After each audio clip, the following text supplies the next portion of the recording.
If I ask you who is the father of nation, then without taking any seconds, you will give me the answer Mahatma Gandhi ji. If I ask you who is the father of Indian Renaissance, you will take few seconds and again you will answer me Raja Ram Mohan Roy. If I will ask you who is the father of Indian Constitution, then again without taking any few seconds, you will answer Dr. Bhimrao Ambedkar ji. Now, if I ask you who is the father of Lok Sabha, then you will pause, then you will take few minutes to give the answer. Dear parents, Dada Saheb, Baba Saheb Ambedkar was the father of Indian Constitution, and one person also who was regarded as Dada Saheb, and he was no one else, he was G.B. Malvalankar, who was the first Lok Sabha speaker of our country. एक बार बहुत ही बढ़िया एक story इनसे जुड़ा हुआ है. Once Jawaharlal Nehru met with G.B. Malvalankar and asked him कि आपने इतना बढ़िया काम किया लोकसभा में, इसको कैसे किया जाए. G.B. Malvalankar gave the very good reply कि संसद में पक्ष और विपक्ष दोनों होता है, लेकिन इसमें किसी को निष्पक्ष होना बहुत जरूरी होता है. Means that there is the party who is ruling and there is the opposition, but in the mid of both there should be someone who is non-partisan, impartial, and that is the post of, dear aspirants, Lok Sabha Speaker. Now in this lecture we are going to discuss about the Lok Sabha Speaker and why the two other political party which is giving the support to the NDA, that is TDP, Telugu Desam Party, and JDU, that is Janata Dal United, are asking the demand for the post of Lok Sabha Speaker from that particular party. क्यों ऐसा वो demand कर रहे हैं? Lok Sabha speaker के post में ऐसा क्या है? क्यों न वो कैबिनेट मिनिस्टर के किसी पोस्ट का डिमांड कर रहे हैं, होम मिनिस्ट्री का डिमांड कर रहे हैं, हो सकता कर भी रहे होंगे, लेकिन ऐसा तो न्यूज में हमें नहीं देखने को मिला है. लेकिन लोकसभा के स्पीकर के पोस्ट का वो दोनों डिमांड कर रहे हैं. इसके पीछे क्या रीजन है? आज हम लोग इस लेक्चर में इसको ठीक से समझने का प्रयास करेंगे. इससे पहले जानेंगे what is the history of Lok Sabha speaker, what are the constitutional provisions of Lok Sabha speaker, how they are going to elect and what are the powers of Lok Sabha speaker. Detail में समझेंगे जो आपके एग्जामिनेशन के लिए इंपॉर्टेंट होने वाला है. डियर एस्पायरेंट्स, लोकसभा स्पीकर ये आते हैं आपको article 93 of the constitution provides for the election of both the speakers and the deputy speaker. Lok Sabha में एक स्पीकर होते हैं and the other post is deputy speaker. इन दोनों का इलेक्शन कैसे क्या होगा, इन दोनों के बारे में about the Lok Sabha Speaker and Deputy Speaker, there is the mention in the Article 93 of Indian Constitution. You must know this fact. Okay. Second is the Speaker is the constitutional and ceremonial head of the House. This is the constitutional head of the House. एक कभी आपको prelims में इस तरह के statement देखने को मिल जाए, who is the constitutional head of the House, and that is the Lok Sabha Speaker. All right. तीसरा है each house of Parliament has its own presiding officer. There is a speaker and a deputy speaker for the Lok Sabha and a chairman and deputy chairman for the Rajya Sabha. All right, ठीक है. Now, इसका इतिहास क्या है? लोकसभा के speaker का आखिर history क्या है? क्या देश जब हमारा आजाद हुआ, when India got independence, उसी के बाद लोकसभा स्पीकर बने हैं, या फिर there is the root in the history also? Now we are going to trace the root of the Lok Sabha in the history. Lok Sabha speaker in the history. All right. देखेंगे इसको. The institutions of the speaker and the deputy speaker originated in India in 1921. Very important. Under the provisions of the Government of India Act 1919, जिसको हम लोग Montagu Chelmsford reforms के भी नाम से जानते हैं. दोस्तों होता क्या है कि 1921 में ये आपको जो पोस्ट है, इंस्टीट्यूशंस है, क्या चीज का, speakers and deputy speaker came into the political affairs. Political affairs में ये टर्म आपको न्यूज में आता है, देखने को हमें मिलता है. Okay. After that again there is the many changes, but at that time the speaker and the deputy speaker were called as the president and the deputy president. इनका जो नोमेनक्लेचर हुआ करता था वो आपको होता था president and deputy president. Means that speaker were known as president and the deputy speaker were known as deputy president. All right, respectively, and the same nomenclature continued till 1947. 1947 तक ऐसा ही चलता रहा. The Government of India Act 1935 changed the nomenclatures of the president and deputy president to the speaker and deputy speakers respectively. उससे पहले 1947 से पहले ही government of India act 1935 that is also very important as per the aspects of the making of Indian constitution. Indian constitution के बनते समय आप जानते हैं कई तरह के ऐसे प्रोविजंस हैं। There are various provisions which were directly taken from the government of India act 1935। 1935 में ही आपको प्रेसिडेंट एंड डेप्यूटी प्रेसिडेंट का पोस्ट जो है नाम बदल करके क्या कर दिया गया था, speaker and deputy speaker. Alright, ये हिस्ट्री आपने समझा इसके बारे में। Now I am going to give you the glimpse of how the elections of the office of the speaker are going on. कैसे इनका इलेक्शन कैसे होता है, that is very important for as an aspirant you need to know. Criteria क्या होती है, the constitution of India requires the speaker should be a member of the house. जो आपको स्पीकर होते हैं वो हाउस के मेंबर होने चाहिए। संविधान में ये लिखा गया है, संविधान में ये मेंशन है, कॉन्स्टिट्यूशन में मेंशन है। Although there are no specific qualification prescribed for being elected the speaker, an understanding of the constitution and the law of the country is considered as a major asset for the holder of the office of the speaker। मतलब इसके अलावा ऐसा कोई qualification का criteria नहीं है। हालांकि minimum age यानी कि लोकसभा के स्पीकर जो होंगे वो हाउस के मेंबर होंगे, वो क्राइटेरिया उनके पास होना चाहिए। मींस दैट जो एज होना चाहिए वो सब as a member of house का जो क्राइटेरिया होता है वो उन पर लागू होगा। That will suited on that. After that they should be known as the very good non-person of the Indian Constitution. They should understand about the Indian Constitution and consider a major asset for the holder of the office of the speaker. All right, voting कैसे होगा? The speaker along with the deputy speaker is elected from among the Lok Sabha members by a simple majority। ये ध्यान रखिएगा, only Lok Sabha member के लोग इसमें included होंगे, ना कि राज्यसभा के मेंबर होंगे। राज्यसभा के मेंबर के लोग नहीं होंगे आपको इसमें लोकसभा स्पीकर के इलेक्शंस में। ये पहला कंसेप्ट हुआ। दूसरा इसमें डाटा हुआ आपको कि इसका जो इलेक्शन होगा वो होगा सिंपल मेजोरिटी का, ना कि स्पेशल मेजोरिटी। प्लीज, एब्सोल्यूट भी नहीं होगा, स्पेशल भी नहीं होगा, क्या होगा, सिंपल मेजोरिटी होगा। Simple majority of the members present and voting in the house. Alright, no problem. Okay, after that once a decision on the candidate is taken, his or her name is normally proposed by the prime minister or the minister of parliamentary affairs। यानी कि जो ruling party होगी वो क्या करेंगे, कुछ नाम suggest कर देंगे, नेम सजेस्ट कर देंगे। किनको, प्रेसिडेंट को। दूसरा क्या होगा, या तो प्राइम मिनिस्टर खुद कर सकते हैं या फिर आपको मिनिस्ट्री ऑफ पार्लियामेंट अफेयर्स होगा, वो नेम सजेस्ट करेंगे। फिर क्या होगा, एक प्रोटेम स्पीकर यानी कि न्यूली इलेक्टेड जो एमपीज होते हैं उनको भी क्या करना पड़ता है, लोकसभा में आपको ओथ दिलाना होता है। उसके लिए एक प्रोटेम स्पीकर आपको अपॉइंट किया जाता है। इन जनरली प्रोटेम स्पीकर वही होते हैं जो सबसे अधिक सीनियर होते हैं आपको उस लोकसभा में, यानी कि जिनका अधिक एक्सपीरियंस होता है, not by the age, by the serving age. कितने अधिक समय तक उन्होंने लोकसभा में अपना समय दिया है, उस हिसाब से हम क्या करते हैं, प्रोटेम स्पीकर को वहां पर अपॉइंट किया जाता है। प्रोटेम स्पीकर जो होते हैं वो क्या करते हैं, आपको जो न्यूली इलेक्टेड एमपीज हैं उनका ओथ देखा जाता है। दूसरी बात क्या करती है, स्पीकर और लोकसभा के जो स्पीकर होते हैं और डेप्यूटी स्पीकर होते हैं उनका इलेक्शन भी किसके द्वारा कराया जाता है, प्रोटेम स्पीकर के द्वारा। Alright, after that terms of the office of the speaker क्या होता है, terms, the speaker holds office from the date of his or her election till immediately before the first meeting of the next Lok Sabha for 5 years। यानी कि जो next Lok Sabha का election होगा और फिर आपको जो नया ऑफिस बनेगा तब तक जो स्पीकर का पोस्ट होता है बना हुआ होता है।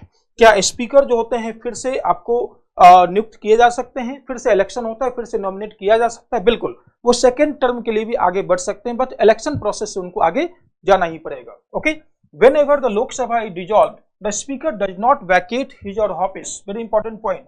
लोकसभा मान लीजिए बीच में डिजॉल्व हो गया, क्यों, there are various reasons of the dissolution of Lok Sabha, okay, but speaker does not vacate his office. जो स्पीकर होंगे ना वो अपना ऑफिस वहां पर वैकेट नहीं करेंगे। क्यों नहीं करेंगे, पहले पॉइंट मैंने बताया, वो तब तक होंगे जब तक नया लोकसभा का इलेक्शन नहीं होता है और न्यूली इलेक्टेड लोकसभा जब तक मीट नहीं करेगा तब तक स्पीकर अपना सीट क्या करेंगे, वैकेट नहीं करेंगे। Okay, now again to the next point, now the very important points regarding the speaker. इसके बाद हम लोग जानेंगे कि क्यों स्पीकर के पोस्ट के लिए टीडीपी हो गया और जेडीयू हो गया वो डिमांड कर रहे हैं। क्या इसमें आखिर ऐसा है क्या? Interpretation. First point, he or she is the final interpreter of the provisions of the Constitution of India. Very important point. Final interpreter क्या होते हैं? Provisions of the Constitution of India. The rules of procedure and conduct of business of the Lok Sabha and the parliamentary precedents within the house. Within the house यानी कि house के अंदर कोई यदि final interpreter होता है किस चीज का? कॉन्स्टिट्यूशन ऑफ इंडिया का, तो he or she is the Lok Sabha speaker. All right. और दूसरी चीज का rules of procedure and conduct of business of Lok Sabha, इसका भी फाइनल इंटरप्रेटर कौन होगा? लोकसभा का स्पीकर होगा. All right. After that joint sitting of both the houses, he or she presides over a joint sitting of the two houses of the parliament. You know that जब भी कोई bill deadlock तक ना पहुंच जाए, इसको resolve करने के लिए लोकसभा स्पीकर क्या करते हैं? ज्वाइंट सिटिंग बुलाते हैं. और ज्वाइंट सिटिंग में क्या होता है? आपको प्रिजाइड्स, ये क्या करते हैं? प्रिजाइड्स करते हैं. एडजॉर्नमेंट ऑफ सिटिंग, इसमें ज्वाइंट सिटिंग में हालांकि प्रेसिडेंट का रोल होता है. Adjournment of sitting, he or she can adjourn the house or suspend the meeting in absence of 1/10 of the total strength of the house called the quorum. यानी कि adjournment of the house यानी कि quorum यदि fulfil नहीं हो रहा है, 1/10 of the members यदि प्रेजेंट नहीं है, तो ऐसे केस में क्या होगा? लोकसभा स्पीकर क्या करेंगे? हाउस का एडजॉर्नमेंट कर देंगे. कास्टिंग वोट होता है इनके पास, जहां भी डेडलॉक होगा यानी कि पक्ष और विपक्ष, फेवर और अगेंस्ट में यदि इक्वल वोट्स पड़े हैं किसी भी बिल को लेकर, तो वहां पर लोकसभा स्पीकर के पास क्या होता है? कास्टिंग वोट होता है.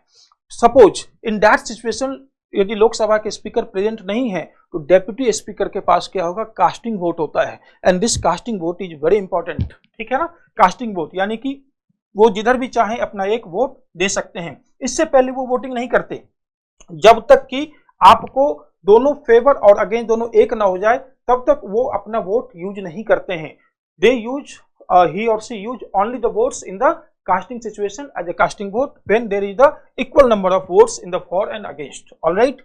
After that we have the money bill. Money bill, very important point. Money bill क्या होता है ये? Money bill, he or she decides whether a bill is a money bill or not and her decision on this question is final. देखिए सबसे पहले आप समझिए money bill को. इन शॉर्ट्स क्या होता है मनी बिल? मनी बिल, कोई भी बिल मनी बिल है या नहीं ये डिसाइड करेगा. It is decided by Lok Sabha speaker. Any bill which is money bill or not, that is decided by whom? Lok Sabha speaker. First point. Second point, money bill क्या होगा? लोकसभा में पास होगा और सिंपल मेजोरिटी से पास किया जाएगा. मनी बिल जो होगा it is passed by the simple majority, means that easily it can passed by the ruling party. Second point.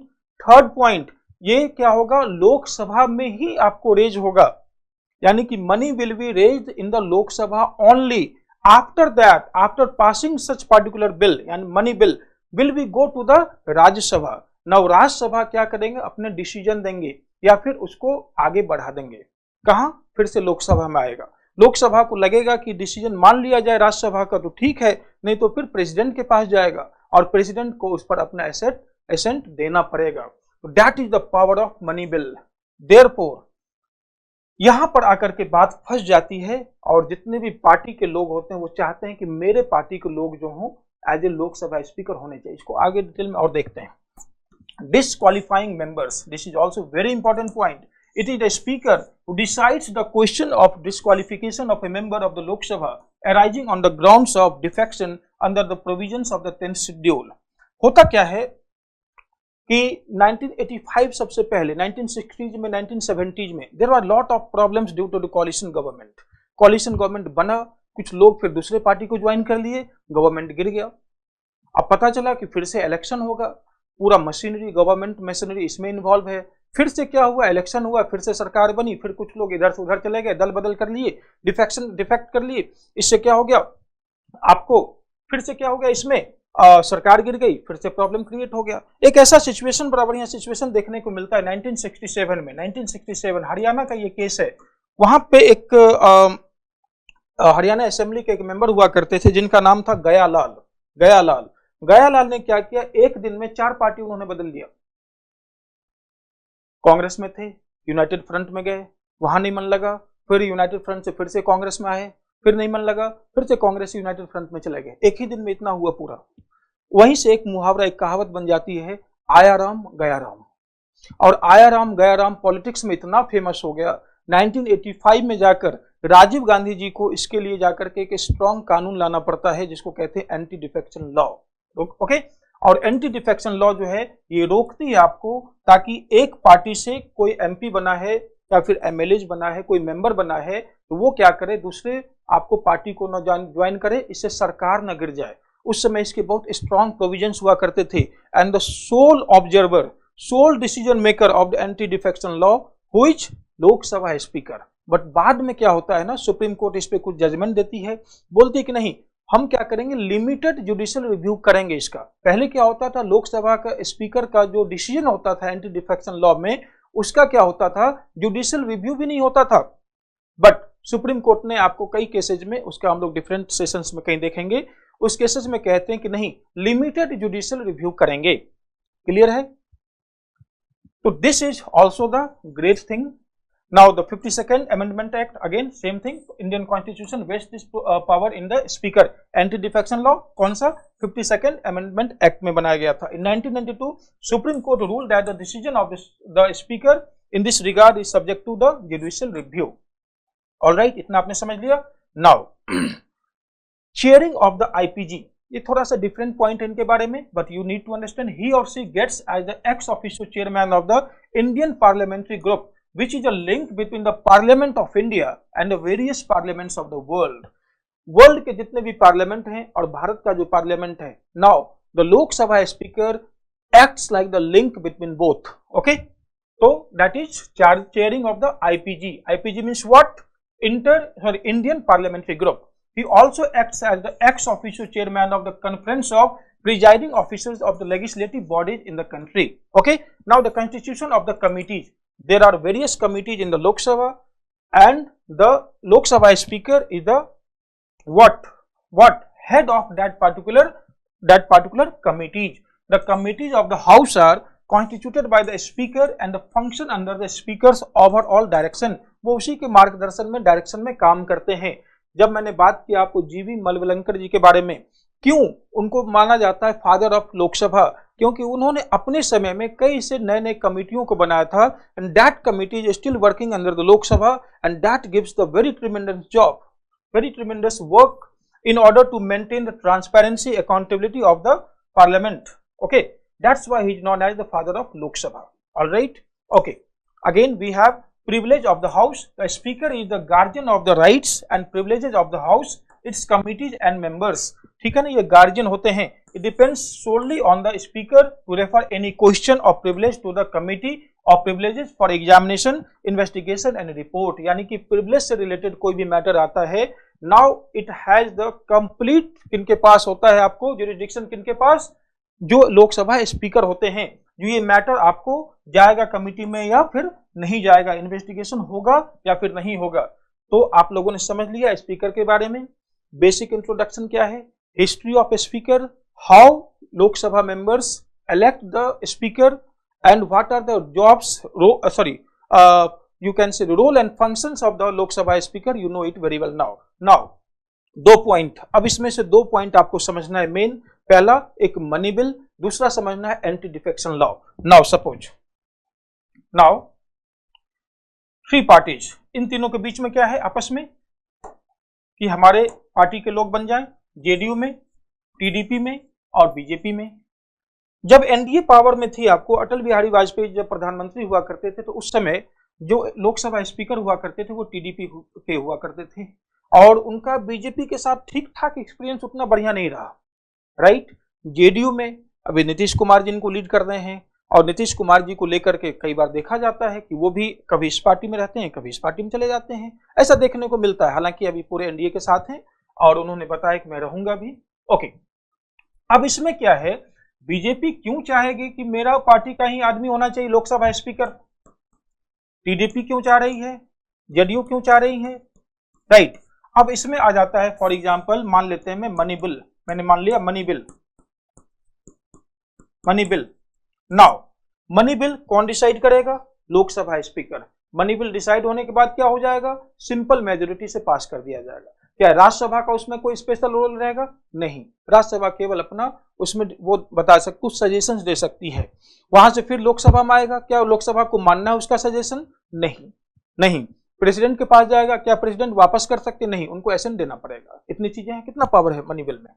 अब गवर्नमेंट कुछ ऐसा वैसा बिल ले आती है और उसको मनी बिल बनवा करके, मान लीजिए फॉर एग्जांपल बीजेपी ने कल को ऐसा बिल ले आया, उसको मनी बिल घोषित करवा दिया, किसके द्वारा? अपने ही पार्टी के किसी मेंबर, सॉरी लोकसभा के स्पीकर के द्वारा, जो उसी के पार्टी से बिलोंग करते थे। तो इसके बाद क्या हो जाएगा? आराम से पास हो जाएगा। अब ये फिर मैटर कहां जाएगा? फिर सुप्रीम कोर्ट में चला जाएगा। कई लोग विरोध करेंगे, जैसे आधार को लेकर किया गया था, राइट। तो ये दोनों पार्टी को फिर आरोप लगाया जाएगा कि आप दोनों पावर में बैठ के क्या कर रहे हैं। यदि बीजेपी मनमानी कर रही है, बीजेपी पे जैसे आरोप लगाया गया था इस साल कि बीजेपी जो है कॉन्स्टिट्यूशन को बदल कर रख देगी, तानाशाह की पार्टी हो गई है, इस तरह का आरोप प्रत्यारोप इस बार चुनाव में लगाया गया है। इन दोनों पर भी आरोप लगेगा कि आप तानाशाही के साथ ही बैठे हुए हैं, आप भी संविधान बदलने में लगे हुए हैं, इनका वोट बैंक फिर बिगड़ जाएगा। एक कारण तो ये है। दूसरा कारण क्या है? दूसरा कारण क्या है कि इसमें जो एंटी डिफेक्शन लॉ है, एंटी डिफेक्शन जो लॉ है, आप मान लीजिए सरकार बन गई है, जेडीयू के कई जो सांसद हैं आपको जुड़े हुए हैं सब आपस में, लेकिन कल को जेडीयू के कई सांसद आपको बीजेपी ज्वाइन कर लेते हैं और जेडीयू का इंपॉर्टेंस खत्म हो जाता है और लोकसभा स्पीकर उन पर एंटी डिफेक्शन लॉ लगाती ही नहीं है, क्योंकि लोकसभा के स्पीकर के पास ही पावर होता है एंटी डिफेक्शन लॉ लगाने का, लेकिन लोकसभा के स्पीकर जो हैं वो एंटी डिफेक्शन लॉ नहीं लगाते हैं। ऐसे केसेस में क्या होगा? जेडीयू तो खत्म हो जाएगी। फिर ऐसी टीडीपी के साथ इसके कई सांसद यदि इसमें चले जाते हैं तो इनका ये खत्म हो जाएगा। तो बीजेपी चाहेगी कि मेरे ही लोग हों एज ए लोकसभा स्पीकर, लेकिन ये दोनों चाहेंगे कि नहीं, यदि मेरे लोग रहेंगे तो हम लोग इस पे भी काम कर सकते हैं, हर एक बिल को मनी बिल करके पता नहीं पास करा दिया जाए और इनका पॉलिटिकल करियर खराब हो जाए, तो ये भी ठीक नहीं है। दूसरा, जब हमारे कुछ जो सांसद होंगे इधर से इधर ज्वाइन करना चाहेंगे, पार्टी तोड़ना चाहेंगे, तो उनको क्या कर देंगे हम? एंटी डिफेक्शन लॉ लगा करके उसको उसकी मान्यता खत्म कर देंगे, यानी कि वो एज ए मेंबर डिस्क्वालीफाई हो जाएंगे। इसलिए क्या करना चाहते हैं? अपने मेंबर को अपने पास ही रखने के लिए, अपने पार्टी का जो स्ट्रांग होल्ड है उसको बनाए रखने के लिए, और जो ये कॉलिशन गवर्नमेंट बना है एनडीए, एनडीए में इनका इंपॉर्टेंस भी बना रहे, बरकरार रहे इंपॉर्टेंस। ये कब रहेगा? जब इनका लोकसभा स्पीकर इनके पार्टी से रहेगा और इनके हिसाब से काम करेगा। That's why they are demanding a lot that the Lok Sabha speaker should be from his or her party। आई बात समझ में?